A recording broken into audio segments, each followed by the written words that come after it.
क्या आजाद और फारूक आइंदा इंतखाबात में दिखेंगे एक साथ? क्यों आजाद के जम्मू कश्मीर आते ही एनसी ने सभी सीटों पर इलेक्शन लड़ने का किया था ऐलान? और कश्मीर की सियासत को क्या आजाद और फारूक देंगे नया रूप?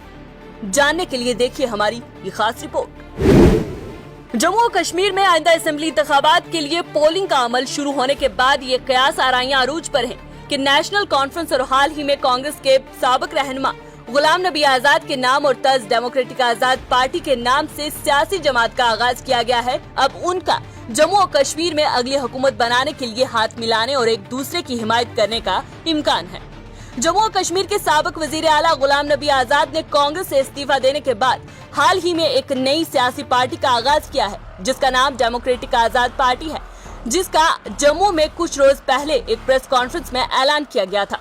आजाद के कांग्रेस से इस्तीफा देने के बाद उनके वफादार भी इस जमात यानी कि कांग्रेस से दस्तबरदार हो गए थे और उनके साथ शामिल होने के लिए दौड़ पड़े थे। वहीं नेशनल कॉन्फ्रेंस के सदर और जम्मू और कश्मीर के साबिक वजीर आला डॉक्टर फारूक अब्दुल्ला ने भी आजाद को खुशामदीद कहा और उन्होंने अपनी तकारीर में इन पर तारीफों की पत्तियां भी निछावर की।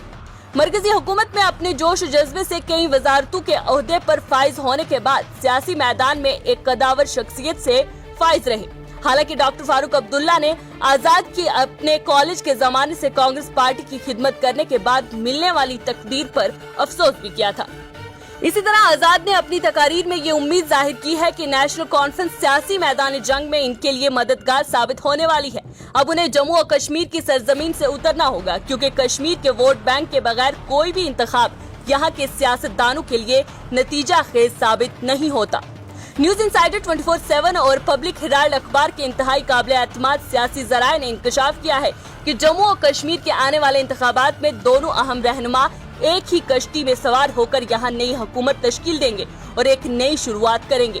इसी दौरान न्यूज इंसाइडर 24/7 डिजिटल चैनल और पब्लिक हेराल्ड अखबार के आला जराये ने यह खुलासा किया है कि दोनों रहनुमा मुस्तकबिल में एक दूसरे के साथ चलने और तरक्की के लिए पहले से ही राब्ते में थे। आपको अगर याद हो तो एनसी के सदर डॉक्टर फारूक अब्दुल्ला ने पहले ही ऐलान किया था कि आर्टिकल 370 की मनसूखी के बाद से बनी Peoples Alliance for Gupkar Declaration के साथ गठजोड़ के बावजूद इनकी पार्टी खुद इलेक्शन लड़ेगी, जबकि आजाद ग्रुप ने अपनी नई शुरू की गई जमात डेमोक्रेटिक आजाद पार्टी ने पीएजीडी और इसके इत्तेहादियों को साथ लेने को बजा तौर पर मुस्तरद कर दिया है। जिस तरह से शुरू में हमने देखा कि तमाम सियासी जमातों ने गुलाम नबी आजाद की जम्मू और कश्मीर में एक और पार्टी शुरू करने की मुखालफत की थी, लेकिन सियासी पंडित जो शुरू से ही इस पेशरफ्त पर गहरी नजर रखे हुए हैं, उनका ख्याल है कि आजाद और फारूक एक दूसरे के साथ राब्ते में थे। उन्होंने इब्तिदा से ही अच्छे वक्तों से जम्मू और कश्मीर की बागडोर और एक दूसरे के ख्यालात की तारीफ और जम्मू और कश्मीर को बेहतर बनाने के लिए